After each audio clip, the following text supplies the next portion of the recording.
Hi guys, आप देख रहे हैं फ्लाइंग करियर पॉइंट। दोस्तों, आप सभी का हमारे चैनल पे बहुत बहुत स्वागत है। दोस्तों, आज हम लोग उत्तर प्रदेश लोक सेवा आयोग सामान्य अध्ययन प्रारंभिक परीक्षा 2019 का पेपर सॉल्व करेंगे और इसमें 100 क्वेश्चन तक हम लोग सॉल्व कर चुके हैं दो पार्ट में। तो जिन लोगों ने अभी तक नहीं देखा है, हमारे प्लेलिस्ट में जा कर के यूपीपीसीएस यूडीपीओ का के फोल्डर के में जा कर के वहाँ से जितने भी प्रीवियस ईयर के सॉल्व किए हुए क्वेश्चन पेपर हैं उनको निकाल करके सॉल्व कर सकते हैं।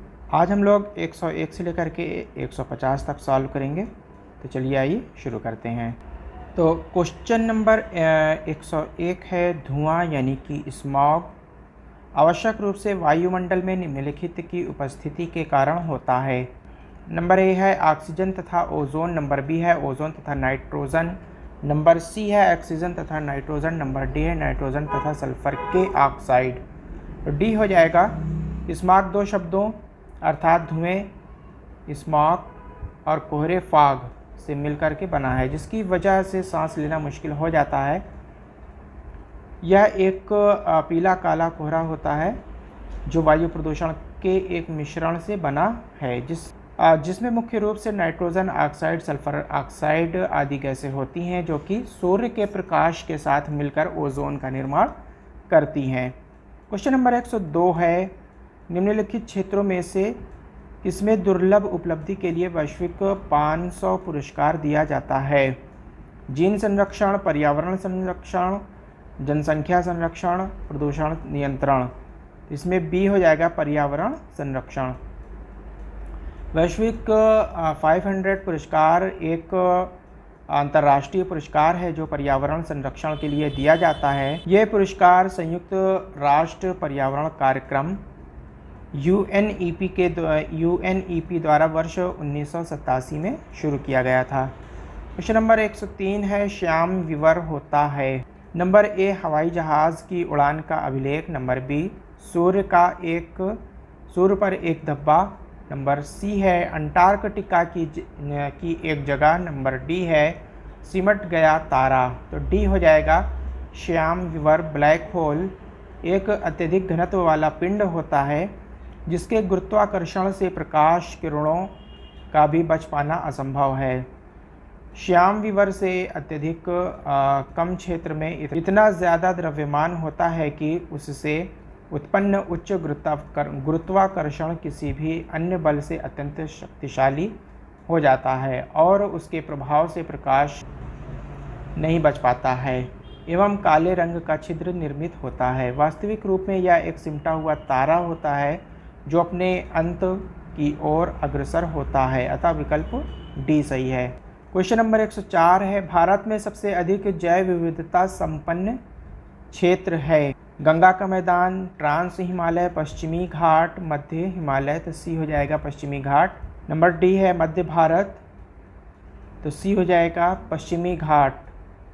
पश्चिमी घाट पर्वतीय क्षेत्र भारत के पश्चिमी तट के लगभग 1600 किलोमीटर की लंबाई में महाराष्ट्र व गुजरात की सीमा से लेकर कुमारी अंतरीप तक विस्तृत है। पश्चिमी घाट पर्वत को यूनेस्को ने अपनी विश्व विरासत स्थल सूची में शामिल किया है और यह विश्व के जैव विविधता हॉट स्पॉट में से एक है। यह भारत में सबसे अधिक जैव विविधता संपन्न क्षेत्र है। इसे महाराष्ट्र व कर्नाटक में या सह्याद्री और केरल में सहपर्वतम कहा जाता है। क्वेश्चन नंबर 105 है, निम्नलिखित में से कौन सा भारत में सतत विकास लक्ष्यों के कार्यान्वयन के लिए एक नोडल संस्था है। नंबर ए है योजना आयोग, नंबर बी है विनिवेश आयोग, नंबर सी है नीति आयोग, नंबर डी है वित्त आयोग। तो सी हो जाएगा नीति आयोग।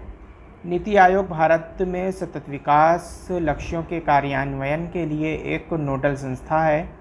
यह भारत सरकार द्वारा गठित एक नया संस्थान है जिसे योजना आयोग के संस्थान पर बनाया गया है। यह संस्थान सरकार के थिंक टैंक प्रबुद्ध मंडल के रूप में सेवाएं प्रदान करता है और उसे निर्देशात्मक एवं नीतिगत गतिशीलता प्रदान करता है। नीति आयोग केंद्र और राज्य स्तरों पर सरकार की नीति के प्रमुख कारकों के संबंध में प्रासंगिक, महत्वपूर्ण एवं तकनीकी परामर्श उपलब्ध कराता है।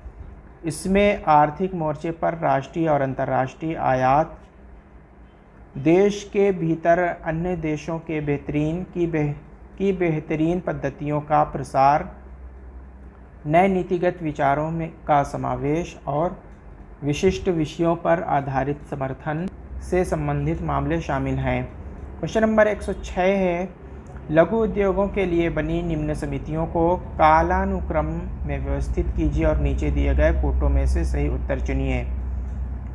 नंबर एक है नायक समिति, नंबर 2 है आबिद हुसैन समिति, नंबर 3 है एस कोहली समिति, नंबर 4 है करवे समिति। तो काल अनुक्रम में सबसे पहले हो जाएगा 4 कार्वे समिति, फिर इसके बाद आ जाएगा 2 आबिद हुसैन समिति, फिर 1 है नायक समिति, फिर तीसरा है एस कोहली समिति। तो सी हो जाएगा। वर्ष 1955 में लघु उद्योगों के विकास के लक्ष्य के लिए कार्वे समिति का गठन किया गया था। इस समिति ने ग्रामीण विकास को बढ़ावा देने के लिए विद्युत उद्योगों के विकास पर ध्यान केंद्रित किया। आबिद हुसैन समिति का गठन उद्योग मंत्रालय द्वारा लघु उद्योगों के क्षेत्रों में सुधार हेतु किया गया था। इस समिति ने वर्ष 1997 में अपनी रिपोर्ट पेश की। सरकार ने लघु उद्योग क्षेत्र की वित्त एवं रुग्णता संबंधी समस्याओं के मूल्यांकन के लिए नायक समिति का गठन किया था, जिसने सितंबर 1992 में अपनी रिपोर्ट प्रस्तुत की थी। क्वेश्चन नंबर 107, सूची फर्स्ट को सूची सेकंड से सुमेलित कीजिए और सूचियों के नीचे दिए गए कोट से सही उत्तर चुनिए। सूची फर्स्ट कार्यक्रम है, इसमें सूची सेकंड में प्रारंभ वर्ष है। तो ए है अंधत्व नियंत्रण हेतु राष्ट्रीय कार्यक्रम, फिर है समन्वित बाल का विकास योजना, नंबर सी है राष्ट्रीय कुष्ठ निवारण कार्यक्रम, नंबर डी है राष्ट्रीय ग्रामीण स्वास्थ्य मिशन। तो इसका सी सही हो जाएगा। A22, B21, C24 और D23।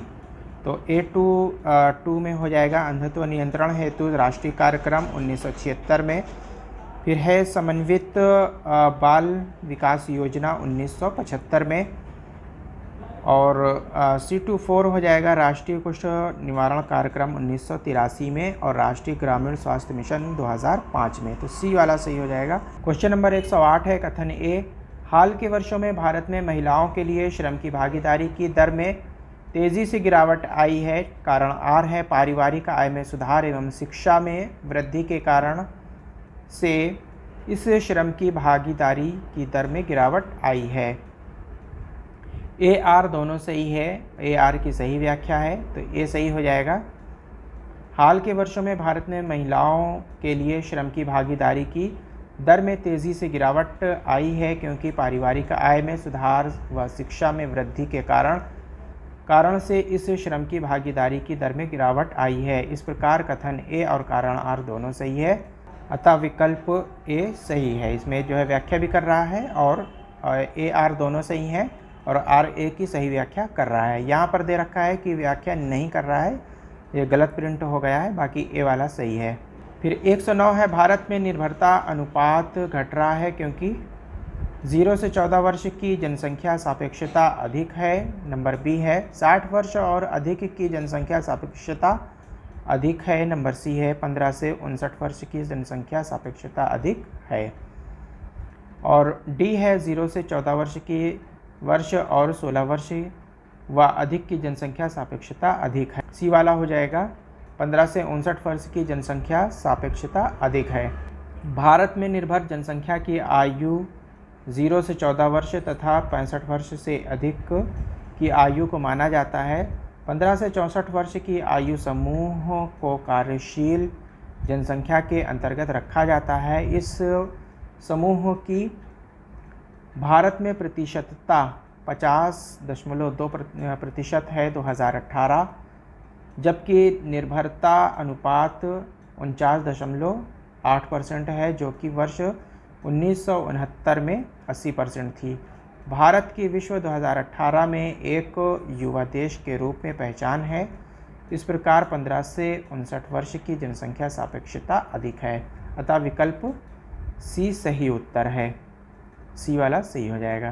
क्वेश्चन नंबर 110 है, निम्नलिखित में से कौन सा सतत विकास लक्ष्य SDG भारत में वर्ष 2030 तक सभी के लिए पानी की उपलब्धता और इसके स्थायी प्रबंधन को लक्षित करेगा?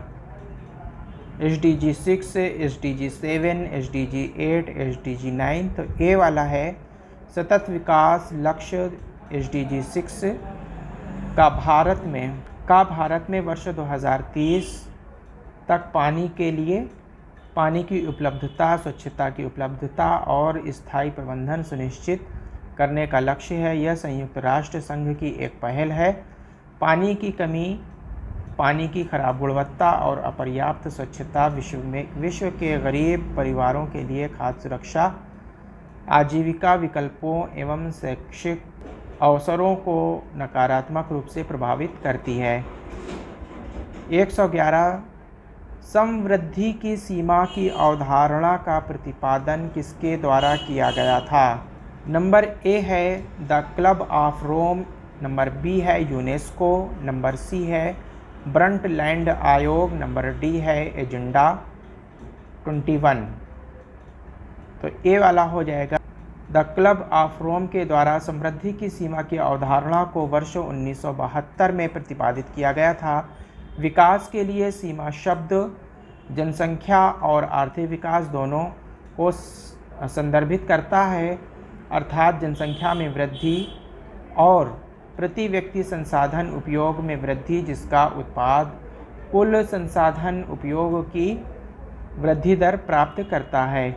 यह 5 महाद्वीपों, वैज्ञानिक, अर्थशास्त्रियों, व्यवसायियों, अंतर्राष्ट्रीय सिविल सेवकों और राजनीतिज्ञों के एक विचार थे। क्वेश्चन नंबर 112 है, वर्ष के अधिकांश हिस्से में बेरोजगार रहने वाले व्यक्तियों की संख्या को कहा जाता है? नंबर ए सामान्य स्थिति बेरोजगारी, नंबर बी है दैनिक स्थिति बेरोजगारी, नंबर सी है साप्ताहिक बेरोजगारी और इनमें से कोई नहीं। तो ए हो जाएगा वर्ष के अधिकांश हिस्से में बेरोजगार रहने वाले व्यक्ति की संख्या को।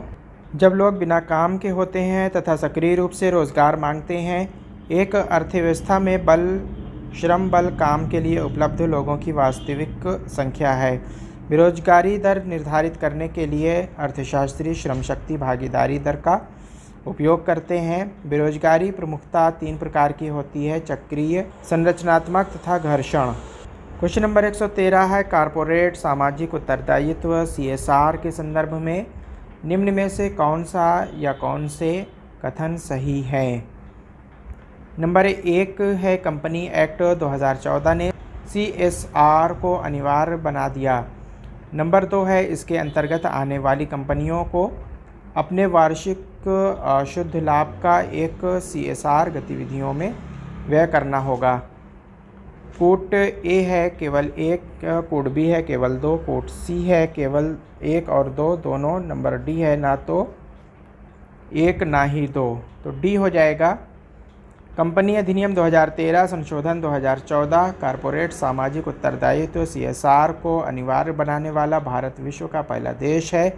वे अपने CSR को व्यवसायी, शिक्षा, गरीबी, लिंग समानता और भूख जैसे क्षेत्रों में खर्च कर सकते हैं। अधिनियम के अंतर्गत 500 करोड़ रुपए या इससे अधिक मूल्य की कंपनियों या 1000 करोड़ का वार्षिक कारोबार या 5 करोड़ या अधिक का शुद्ध लाभ वाली कंपनी CSR पर अपने 3 वर्ष के औसत शुद्ध लाभ का 2% खर्च करेगी। इस प्रकार दोनों ही कथन सही नहीं है, अतः विकल्प डी सही है। क्वेश्चन नंबर 114 है, जीवन की भौतिक गुणवत्ता सूचकांक PQLI किसके द्वारा विकसित किया गया है? Number 1 Morris D Morris, number B है UNDP, नंबर सी है महबूबुल हक, नंबर डी है इनमें से कोई नहीं। तो ए हो जाएगा जीवन की भौतिक गुणवत्ता सूचकांक PQLI 1970 के दशक में मॉरिस डेविड मॉरिस द्वारा विकसित किया गया है। यह गैर आर्थिक सामाजिक संकेतकों का उपयोग करते हुए राष्ट्रीय और अंतर्राष्ट्रीय कल्याण को मापने के शुरुआती प्रयासों में से एक था। क्वेश्चन नंबर 115 है भारत वैश्विक भूख सूचकांक GHI यानी कि ग्लोबल हंगर इंडेक्स का वर्ष 2017 में क्या स्थान है। तो ए वाला हो जाएगा, 100वां स्थान रहा है भारत का। भारत वैश्विक भूख सूचकांक GHI वर्ष 2017 में 144 देशों में 100वें स्थान पर था, जबकि वर्ष 2019 में 117 देशों में 102वें स्थान पर है। वर्ष 2018 में 103वें स्थान पर है। ग्लोबल हंगर इंडेक्स GHI को वैश्विक, क्षेत्रीय और देश के स्तर पर व्यापक रूप से भूख को मापने और ट्रैक करने के लिए डिज़ाइन किया गया उपकरण है। अंतर्राष्ट्रीय खाद्य नीति अनुसंधान संस्थान IFPRI प्रत्येक वर्ष GHI स्कोर की गणना करता है ताकि भूख का मुकाबला करने में प्रगति या उसकी कमी का आकलन किया जा सके। क्वेश्चन नंबर 116 है सूची फर्स्ट को सूची सेकंड से सुमेल कीजिए और सूचियों में नीचे दिए गए कोड से सही उत्तर चुनिए।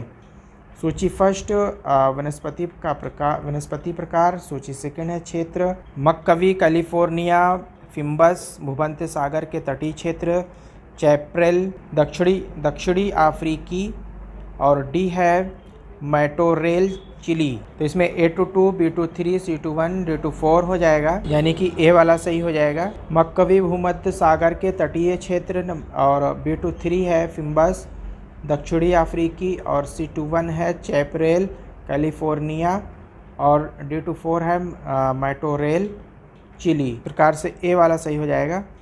माकवी प्रकार की वनस्पति भूमध्य सागर के तटीय क्षेत्रों में और फिम्बस प्रकार की वनस्पति दक्षिण अफ्रीकी में, चैपरेल कैलिफोर्निया क्षेत्र में और मैटोरेल प्रकार की वनस्पति चिली में पाई जाती है। इस प्रकार विकल्प ए सूचियों का सही सुमेलन दर्शाता है।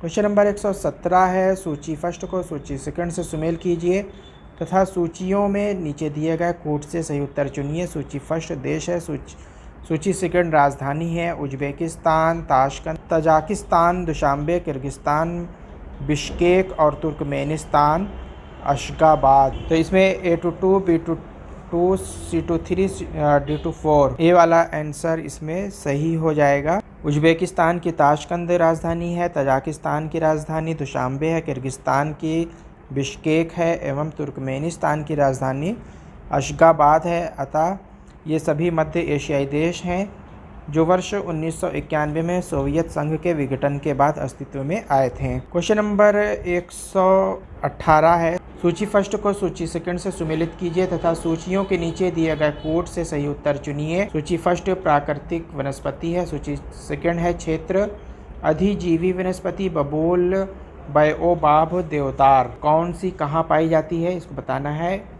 इसमें A22 हो जाएगा, B23, C24 और D21 हो जाएगा। इस प्रकार से ए वाला आंसर सही हो जाएगा। अधिजीवी वनस्पति अधिपादप भूमध्य रेखीय क्षेत्र में, बबूल प्रकार की वनस्पति सहारा मरुस्थलीय क्षेत्र में, बायोबाब प्रकार की वनस्पति सवाना जलवायु क्षेत्र में एवं देवदार के वन भूमध्य सागरीय प्रदेश में मिलते हैं। क्वेश्चन नंबर 119 है निम्नलिखित में से कौन सा सही सुमेलित नहीं है। जनजाति और स्थान pygmy Congo basin, Angami Nagaland, इनु जापान, किरगिज सूडान। 119 है तो इसमें किरगिज सूडान ये जो है गलत है, डी वाला जो है इसका आंसर हो जाएगा।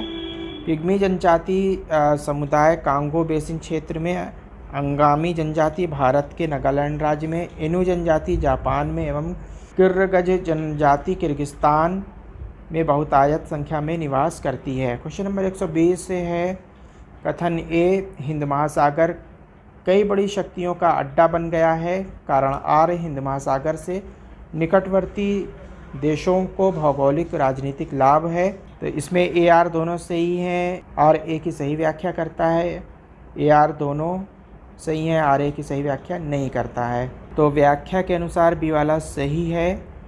हिंद महासागर कई बड़ी शक्तियों का अड्डा बन गया है। इसको इस प्रकार से पढ़ना होता है कि हिंद महासागर कई बड़ी शक्तियों का अड्डा बन गया है। अब इसके बाद लगाएंगे क्योंकि हिंद महासागर के निकटवर्ती देशों को भौगोलिक राजनीतिक लाभ है। तो ये जो है दोनों कथन सही है, लेकिन सही व्याख्या नहीं कर रहा है। वर्तमान समय में हिंद महासागर क्षेत्र में कई बड़ी शक्तियों का अड्डा बन गया है। हिंद महासागर से निकटवर्ती देशों को भौगोलिक एवं राजनीतिक लाभ प्राप्त होते हैं, अतः दोनों कथन सही हैं, परंतु आर्य की सही व्याख्या नहीं करता है। 121 मध्य भारत में स्थित पहाड़ियों का पश्चिम से पूर्व निम्नलिखित में से कौन सा सही क्रम है? महाकाले, सतपुड़ा, महादेव, छोटा नागपुर, सतपुड़ा, महादेव, मैकाल और छोटा नागपुर। नंबर सी है मैकाल, महादेव, सतपुड़ा और छोटा नागपुर। नंबर डी है सतपुड़ा, महादेव, छोटा नागपुर और मैकाल। तो बी वाला हो जाएगा, यानी कि सतपुड़ा, महादेव, फिर इसके बाद मैकाल है, फिर छोटा नागपुर है। इसका ये सही क्रम बनेगा। मध्य भारत स्थित पहाड़ियों का पश्चिम से पूर्व का सही क्रम निम्नलिखित है: सतपुड़ा, महादेव, फिर मैकाल और छोटा नागपुर। क्वेश्चन नंबर 122 है, कथन ए भारत में सर्वाधिक सघनता वाला भूकंपीय क्षेत्र हिमालय क्षेत्र में स्थित है। कारण आर हिमालय में कई अनुदैर्ध्य उत्क्रम क्षेत्र और स्थित है। इसका ए वाला है, ए आर दोनों सही है तथा आर ए की सही व्याख्या कर रहा है। ए आर दोनों सही है, परंतु आर ए की सही व्याख्या नहीं कर रहा है। ए सही है किंतु आर गलत है, ए गलत है किंतु आर सही है। तो इसमें ए वाला हो जाएगा, यानी कि ए आर दोनों सही हैं और व्याख्या भी सही कर रहा है। भारत में सर्वाधिक सघनता वाला भूकंपीय क्षेत्र हिमालय क्षेत्र में स्थित है। हिमालय क्षेत्र में धरती की दो परतों के बीच आपस में टकराने से भारी मात्रा में ऊर्जा मुक्त होती है, जो भूकंप का मुख्य कारण है। इसके अतिरिक्त हिमालय क्षेत्र के अनेक अनुदैर्ध्य उत्क्रम क्षेत्र अवस्थित हैं, जिनमें लद्दाख, हिमाचल प्रदेश, पूर्वोत्तर क्षेत्र और जम्मू कश्मीर के कुछ हिस्से व उत्तराखंड आदि शामिल हैं। अतः दोनों कथन सही हैं और आर ए की सही व्याख्या कर रहा है। क्वेश्चन नंबर 123 है, मणिपुर पहाड़ियों से घिरा इम्फाल बेसिन एक सुंदर उदाहरण है। सरोवरीय मैदान का, लोयस मैदान का, हिमनदीय मैदान का, जलोढ़ मैदान का। तो ए हो जाएगा सरोवरीय मैदान का। मणिपुर पहाड़ियों से घिरा इम्फाल बेसिन सरोवरीय मैदान का एक सुंदर उदाहरण है। लोयस का मैदान एक महीन गाद होता है जो हवा द्वारा वितरित और जमा हो जाता है। यह पीली नदी, चीन आदि में पाए जाते हैं। हिमनदीय मैदान हिमच्छादित तलछट से बने होते हैं। जलोढ़ का मैदान एक समतल भूभाग है जो उच्च भूमि क्षेत्रों से आने वाली नदियों के तलछट के निक्षेपण से निक्षेपण से निर्मित हुआ है। क्वेश्चन नंबर 124 है, निम्नलिखित नदियों में से कौन सा अपने भ्रंश घाटी प्रवाह के लिए प्रसिद्ध है? चंबल, दामोदर, नंबर सी है गंडक, नंबर डी है रामगंगा। तो इसका बी वाला आंसर हो जाएगा दामोदर। उपरोक्त दिए गए विकल्प में दामोदर नदी भ्रंश घाटी प्रवाह के लिए प्रसिद्ध है। भारत के अन्य भ्रंश घाटी से प्रवाहित होने वाली नदियां जैसे तापी, माही, चंबल नदी बिहार के लिए प्रसिद्ध है। यह अपराधियों का शरणगाह स्थान है। गंडक को नारायणी नदी के नाम से भी जाना जाता है, जो नेपाल से भारत में प्रवेश करती है। यह गंगा की सहायक नदी है। क्वेश्चन नंबर 125 है, निम्नलिखित प्राकृतिक प्रदेश में से किसे बड़े शिकारों की भूमि के नाम से जाना जाता है? नंबर ए शीतोष्ण घास का मैदान, नंबर बी है उष्णकटिबंधीय मानसून प्रदेश, नंबर सी है उष्ण रेगिस्तान प्रदेश, नंबर डी है उष्णकटिबंधीय सवाना प्रदेश। तो डी वाला हो जाएगा उष्णकटिबंधीय सवाना प्रदेश।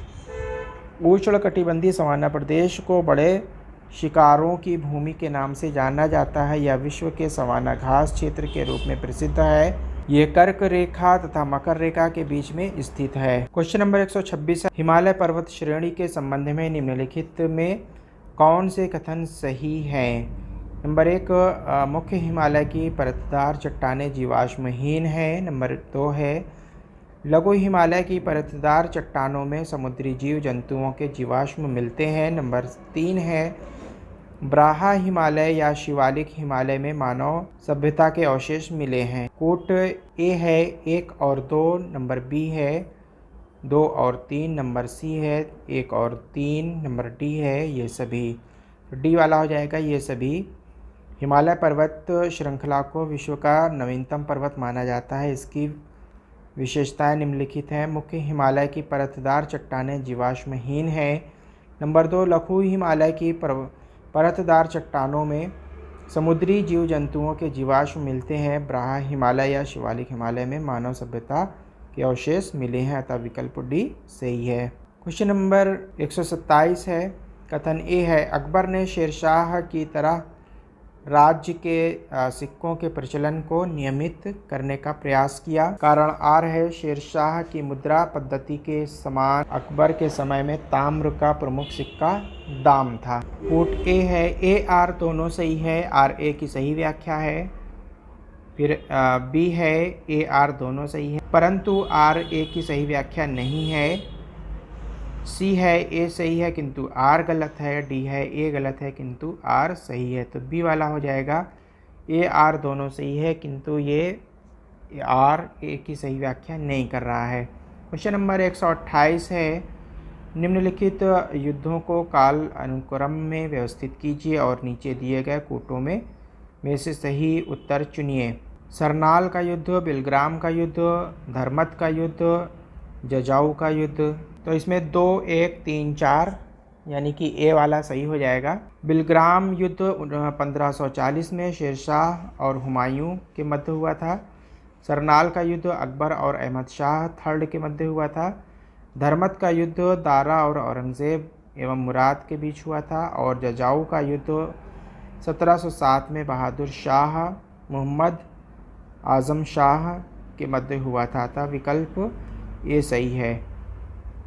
क्वेश्चन नंबर 129 है। हठ योग के संदर्भ में निम्नलिखित में से कौन सा या कौन से कथन सही है। हठ योग नाथपंथियों द्वारा अपनाया जाता था। नंबर 2 है हठ योग क्रिया को सूफी संतों ने भी अपनाया था। केवल एक, केवल दो, एक और दोनों, ना तो एक ना ही दो। तो सी हो जाएगा, दोनों सही हैं। हठ योग नाथ पंथियों द्वारा अपनाया जाता था। इस क्रिया को सूफी संतों ने भी अपनाया था। इस प्रकार दिए गए दोनों ही कथन सही हैं, अतः विकल्प बी सही है। क्वेश्चन नंबर 130 है। निम्नलिखित में से कौन सी एक विशिष्टता एकता व्यवस्था की नहीं है। नंबर ए एकता एक राजस्व एकत्रित करने की व्यवस्था थी। नंबर बी है सियासतनामा एकता व्यवस्था की जानकारी का स्रोत था। नंबर सी है एकता से एकत्रित राजस्व सीधा सुल्तान के खाते में जाती थी। नंबर डी है मुक्ति को एकता से एकत्रित राजस्व से सैनिक रखने पड़ते थे। तो 130 हो जाएगा, ये सी वाला सही हो जाएगा। एकता से एकत्रित राजस्व सीधा सुल्तान के खाते में जाती थी। क्वेश्चन नंबर 131 है। निम्नलिखित में से कौन सा सही सुमेलित नहीं है। पुस्तकें और लेखक। तबकात नासरी मिनाजुस सिराज जसजानी। नंबर बी है तारीख़ फ़िरोज़ शाही शम्स ए सिराज अफ़ीफ़। नंबर सी है तुगलक नामा इब्न बतूता। और डी है हुमायूं नामा गुलबदन बेगम। तो सी वाला गलत है, तुगलक नामा इब्न बतूता इसके लेखक नहीं रहे हैं। तुगलक नामा की रचना अमीर खुसरो ने की थी, इब्न बतूता ने नहीं। तबकात नासरी की रचना मिनाजुस सिराज जसजानी ने। और तारीख़ फ़िरोज़ शाही की रचना शम्स ए सिराज अफ़ीफ़ ने। हुमायूं एवं हुमायूं की रचना गुलबदन बेगम ने की थी, अतः प्रश्नानुसार विकल्प ए सही है। क्वेश्चन नंबर 132 है। नेटिव मैरिज एक्ट किस वर्ष पारित किया गया था। इसका बी वाला सही हो जाएगा 1872 में।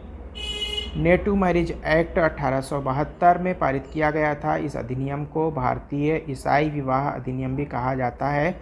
यह 18 जुलाई 1872 को अधिनियमित किया गया था। इस अधिनियम को तत्कालीन कोचीन, मणिपुर और जम्मू कश्मीर में लागू नहीं किया गया था। इसके अंतर्गत वर की न्यूनतम आयु 21 तथा वधू की न्यूनतम आयु 18 वर्ष निर्धारित की गई थी। फिर क्वेश्चन नंबर 133 है, सूची फर्स्ट को सूची सेकंड से सुमेलित कीजिए तथा सूचियों के नीचे दिए गए कोड से सही उत्तर चुनिए। तो इसमें पाबना 1855-56, एका 1873 से 85 और संथाल 1922 और ताना भगत 1914। तो इसमें A22, B23, C21 और D24 हो जाएगा। A22 यानी पवाना 1873 से 1885 और B23 हो जाएगा एका 1922 और C21 हो जाएगा संथाल 1855-56 और D24 हो जाएगा ताना भगत 1914। बी वाला सही हो जाएगा। फिर है 134 निम्नलिखित में से कौन सा सही सुमेलित नहीं है। भारतीय जल सेना अधिनियम 1927, सविनय अवज्ञा आंदोलन 1930 और द्वितीय गोलमेज अधिवेशन 1931 और डी है सांप्रदायिक निर्णय 1933। तो डी वाला हो जाएगा। उपरोक्त दिए गए अधिनियमों पुस्तकों का उनके वर्षों के साथ सही सुमेलन निम्नलिखित है। भारतीय जल सेना अधिनियम वर्ष 1927 में पारित किया गया था। नमक कर के खिलाफ सविनय अवज्ञा आंदोलन का आह्वान वर्ष 1930 में किया गया था। लंदन में द्वितीय गोलमेज अधिवेशन का आयोजन वर्ष 1931 में किया गया था। इस सम्मेलन में गांधी जी ने भी हिस्सा लिया था। सांप्रदायिक निर्णय की घोषणा 16 अगस्त 1932 को ब्रिटिश प्रधानमंत्री रैमजे मैकडोनाल्ड के द्वारा की गई थी। अतः विकल्प डी का उत्तर सही है। क्वेश्चन नंबर 135 है, निम्न घटनाओं को काल अनुक्रम में व्यवस्थित कीजिए तथा नीचे दिए गए कूटों में से सही उत्तर चुनिए। साइमन कमीशन की नियुक्ति, जलियांवाला बाग हत्याकांड, महात्मा गांधी की दांडी यात्रा और फिरोज शाह मेहता की मृत्यु। तो इसमें सबसे पहले हो जाएगा चौथा, फिर हो जाएगा दूसरा, फिर हो जाएगा पहला, फिर हो जाएगा तीसरा। अतः विकल्प ए वाला सही हो जाएगा। फिरोज शाह मेहता ये पारसी राजनीतिक न्यायविद थे। इनका जन्म 4 अगस्त 1845 एवं मृत्यु 5 नवंबर 1915 को हुई थी। जलियांवाला बाग हत्याकांड पंजाब के अमृतसर में 13 अप्रैल 1919 को हुआ था। साइमन कमीशन 7 सदस्यों का ब्रिटिश समूह संसद सदस्य वर्ष 1927 में भारत में आया था, जिसका भारतीयों ने पुरजोर विरोध किया था। अतः विकल्प ए सही है। दांडी यात्रा, महात्मा गांधी की दांडी यात्रा अंग्रेज़ों द्वारा नमक पर कर लगाने के विरोध में 1930 में की गई थी। क्वेश्चन नंबर 136 है, INA के अधिकारियों पर मुकदमा चलाया गया था। लाल किला दिल्ली में, नंबर बी है ग्वालियर फोर्ट में, number C Amer fort Jaipur में, नंबर डी आगरा फोर्ट में। ए हो जाएगा वर्ष 1945 में आज़ाद हिंद फौज के गिरफ्तार सैनिकों और सैनिक अधिकारियों पर अंग्रेज़ सरकार ने दिल्ली के लाल किला में मुकदमा चलाया था। जिन सैनिक अधिकारियों पर देशद्रोह का मुकदमा चलाया गया था उनमें एक हिंदू, एक मुसलमान, एक सिख था। क्वेश्चन नंबर 137 है, कथन ए बंगाल की एशियाटिक सोसाइटी की स्थापना वारेन हेस्टिंग्स के काल में हुई थी और उसने सर विलियम जोन्स के पक्ष में उक्त विद्वत संस्था की अध्यक्षता का प्रस्ताव अस्वीकार कर दिया था। कारण आर है, वारेन हेस्टिंग्स स्वयं एक उद्भट विद्वान तथा प्राच्य विद्या का प्रखर समर्थक था, जो संस्कृत, फारसी, अरबी के अध्ययन को प्रोत्साहित करता था।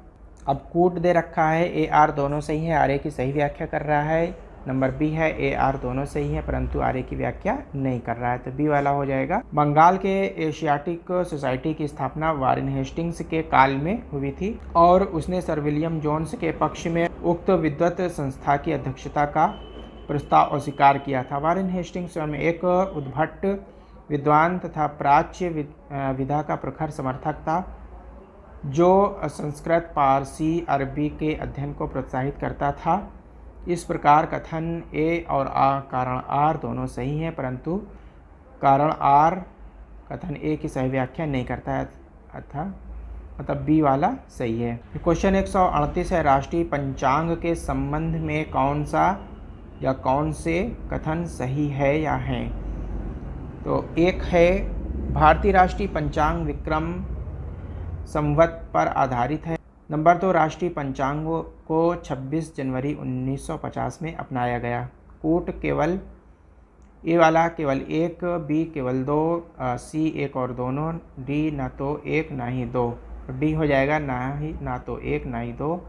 राष्ट्रीय पंचांग शक संवत पर आधारित है। राष्ट्रीय पंचांग 22 मार्च 1957 को अपनाया गया, जो वर्तमान में राजकीय स्तर पर मान्य है। इस प्रकार दिए गए दोनों ही कथन सही नहीं है, अतः विकल्प डी प्रश्न का सही उत्तर है। क्वेश्चन नंबर 139 है, किस वर्ष में अकाउंटिंग को ऑडिटिंग लेखा परीक्षा से अलग किया गया था? नियंत्रक एवं महालेखा परीक्षक कार्य केवल सरकारी लेखा तक सीमित रह गया। ऑप्शन ए है 1975, बी 1970, सी 1976, डी 1981। तो सी वाला हो जाएगा 1976। वर्ष 1971 में केंद्र सरकार ने नियंत्रक एवं महालेखा परीक्षक कर्तव्य शक्तियां एवं सेवा की शर्तें अधिनियम 1971 को लागू किया। अधिनियम ने सीएजी को केंद्र और राज्यों के लिए लेखांकन एवं लेखा परीक्षा दोनों कर्तव्यों के लिए जिम्मेदार बनाया। वर्ष 1976 में अकाउंटिंग को ऑडिटिंग यानी लेखा परीक्षा से अलग किया गया तथा नियतांक एवं महालेख परीक्षक कार्य केवल सरकारी लेखा तक सीमित रह गया, अतः विकल्प सी प्रश्न सही है। क्वेश्चन नंबर 140 है, भारत में नियोजित विकास का विरोध किसने किया? Number A Mahatma Gandhi, number B है जवाहरलाल नेहरू, नंबर सी है इंदिरा गांधी, नंबर डी है राजीव गांधी। तो भारत में नियोजित विकास का विरोध महात्मा गांधी ने किया। महात्मा गांधी जी विकास के स्वदेशी मॉडल को अपनाना चाहते थे, जबकि नियोजित विकास का मॉडल तत्कालीन सोवियत संघ की व्यवस्था पर आधारित था। क्वेश्चन नंबर 141 है, कथन ए भारतीय संविधान का अनुच्छेद 30 अल्पसंख्यक वर्ग शब्द को परिभाषित नहीं करता है। कारण आर संविधान केवल भाषाई और धार्मिक अल्पसंख्यक वर्गों को मान्यता प्रदान करता है। कूट ए आर दोनों सही है, आर ए की सही व्याख्या है, और ए आर दोनों सही है परंतु आर ए की सही व्याख्या नहीं करता है, तो बी वाला हो जाएगा। भारतीय संविधान का अनुच्छेद 30 अल्पसंख्यक वर्ग शब्द को परिभाषित नहीं करता है। संविधान केवल भाषाई और धार्मिक अल्पसंख्यक वर्गों को मान्यता प्रदान करता है।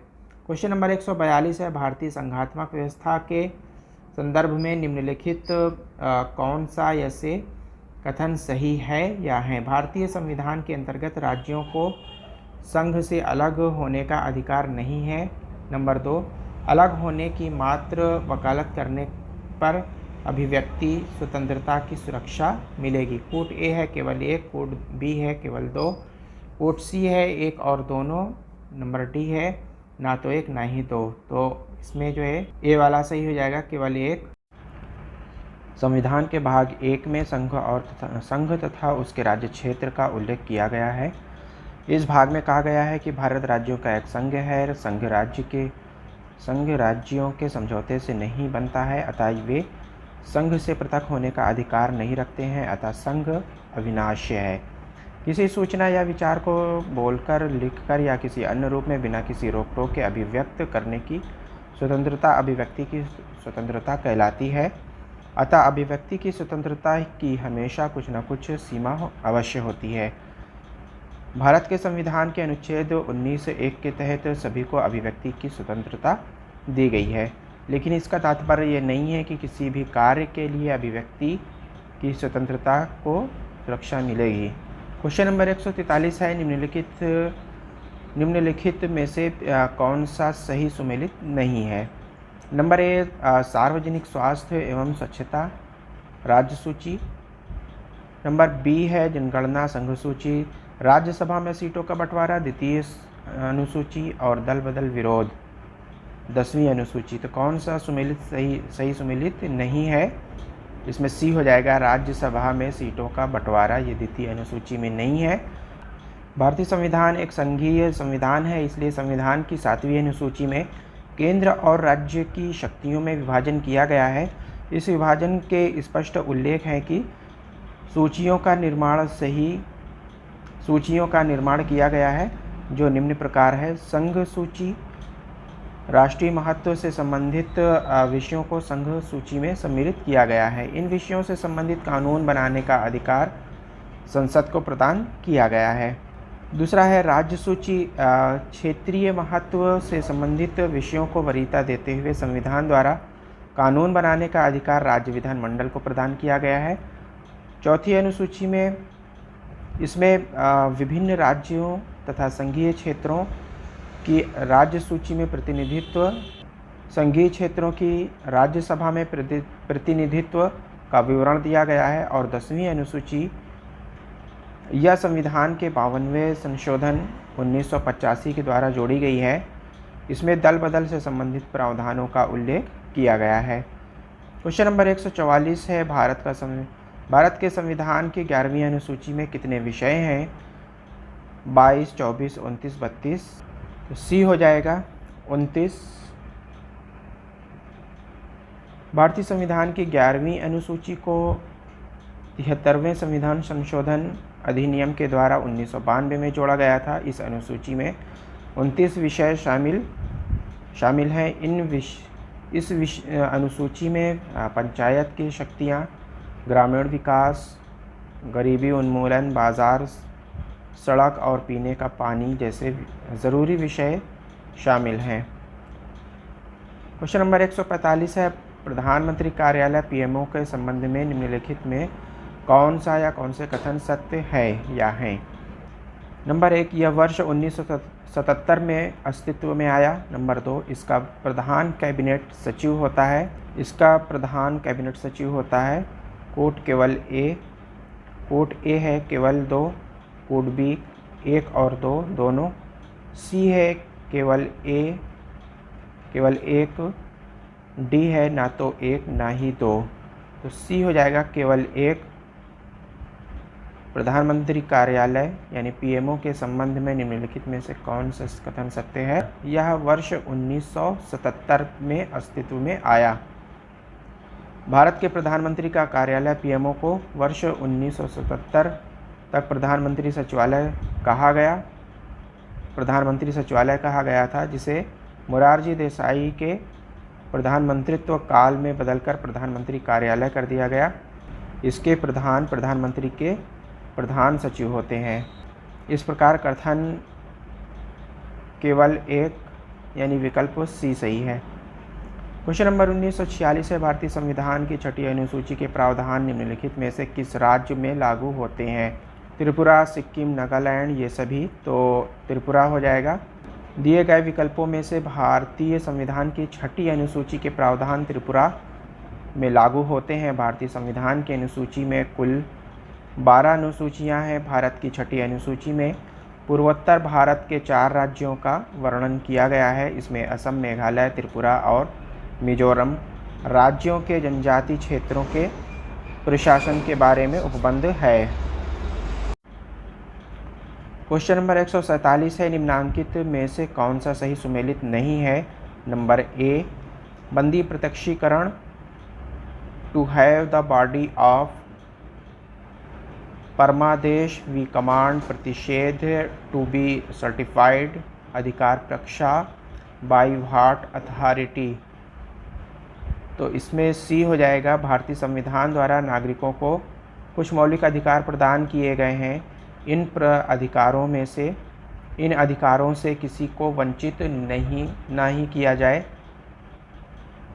उसके लिए संवैधानिक उपचारों का अधिकार प्रदान किया गया है। भारतीय संविधान के 3रे भाग में दिए गए मौलिक अधिकारों को लागू करने के लिए अनुच्छेद 32 के तहत सर्वोच्च न्यायालय एवं अनुच्छेद 226 के तहत उच्च न्यायालय को ऐसे निर्देश, आदेश या याचिका या रिट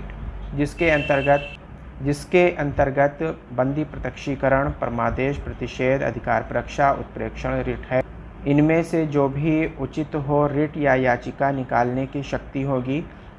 सभी रिट लैटिन भाषा से उत्पन्न हुई है, जिनका कुछ विशेष मायने होते हैं, जो इस प्रकार है। बंदी प्रत्यक्षीकरण to have the body of परमादेश वी कमांड, प्रतिषेध सर्टिफाइड, अधिकार प्रक्षा बाय व्हाट अथॉरिटी, उपरोक्त व्याख्या के अनुसार विकल्प सी प्रश्न का सही उत्तर है। क्वेश्चन नंबर 148 है, धन विधेयक भारत के संविधान के किस अनुच्छेद में परिभाषित किया गया है? नंबर ए है अनुच्छेद 109, नंबर बी है अनुच्छेद 110, सी है अनुच्छेद 111, डी है 112। अनुच्छेद 111 में धन विधेयक के विषय में परिभाषित किया गया है, तो बी सही हो जाएगा। अनुच्छेद 110 में धन विधेयक के विषय में परिभाषित किया गया है, इस प्रकार से ऑप्शन बी सही हो जाएगा। बी है धन विधेयक भारत के संविधान के अनुच्छेद 110 में परिभाषित किया गया है। संविधान के अनुच्छेद 110 के अनुसार धन विधेयक ऐसा वित्त विधेयक होता है जो इनमें से कोई एक या एकाधिक विषय अंतर्निहित किए गए हों, जैसे किसी कर को लगाना, हटाना या उसमें परिवर्तन करना, सरकार द्वारा धन का विनियमन या ऋण लेना, भारत की संचित निधि या आकस्मिकता निधि में धन जमा करना या निकालना, किसी नए व्यय को भारत की संचित निधि पर प्रभारित व्यय घोषित करना, और अनुच्छेद 110 के उपखंड का से चा वर्णित किसी भी विषय का अनुषांगिक विषय का शामिल होना इस अनुच्छेद में शामिल किया जाता है। क्वेश्चन नंबर 149 है, सितंबर 2019 में प्रधानमंत्री मोदी द्वारा उद्घाटित सीमा पार तेल पाइपलाइन निम्नलिखित में से किन दो शहरों को जोड़ती है? मोतिहारी तथा अमलेखगंज, दरभंगा तथा अमलेखगंज, मोतिहारी तथा काठमांडू, और उपरोक्त में से कोई नहीं। तो इसमें ए हो जाएगा मोतिहारी तथा अमलेखगंज। भारतीय प्रधानमंत्री नरेंद्र मोदी ने और नेपाल के प्रधानमंत्री के.पी. शर्मा ओली ने 10 सितंबर 2019 को दक्षिण एशिया की पहली सीमा पर जाने वाली पेट्रोलियम उत्पादों की पाइपलाइन का उद्घाटन किया। यह पाइपलाइन बिहार के मोतिहारी से नेपाल के अमलेखगंज को जोड़ती है। यह परियोजना निर्धारित समय सीमा से काफ़ी पहले पूरी हो गई है। 69 किलोमीटर लंबी मोतिहारी अमलेखगंज पाइपलाइन नेपाल के लोगों को किफ़ायती लागत पर स्वच्छ पेट्रोलियम उत्पाद उपलब्ध कराएगी। इस पाइपलाइन की क्षमता 2 मिलियन मीट्रिक टन प्रति वर्ष है। क्वेश्चन नंबर 150 है, यूनेस्को विश्व धरोहर समिति द्वारा इसके किस शहर में संपन्न हुए 43वें सत्र में जयपुर को विश्व धरोहर स्थल के रूप में सूचीबद्ध किया गया है? Baku Azerbaijan, Bishkek Kyrgyzstan, Istanbul Turkey, Marrakesh Morocco. तो इसमें ए वाला सही हो जाएगा, बाकू अजरबैजान। यूनेस्को की विश्व धरोहर समिति का 43वां सत्र 30 जून से 10 जुलाई 2019 तक अजरबैजान गणराज्य के बाकू में आयोजित किया गया था। बैठक में यूनेस्को ने 2019 के लिए 29 नए विश्व धरोहर स्थलों को नामित किया। इस बैठक में जयपुर शहर राजस्थान को विश्व धरोहर स्थल का दर्जा प्रदान किया गया, अतः विकल्प ए सही हो जाएगा।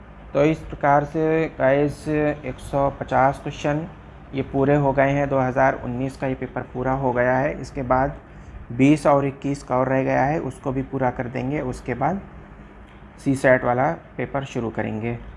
तो गाइस आप लोगों को अगर ये वीडियो पसंद आया हो तो लाइक कर दीजिएगा और शेयर कर दीजिएगा। जिन लोगों ने सब्सक्राइब नहीं किया सब्सक्राइब कर लीजिएगा। बराबर में लगे हुए बेल के आइकन को प्रेस कर दीजिएगा। Thank you very much. I will meet again soon.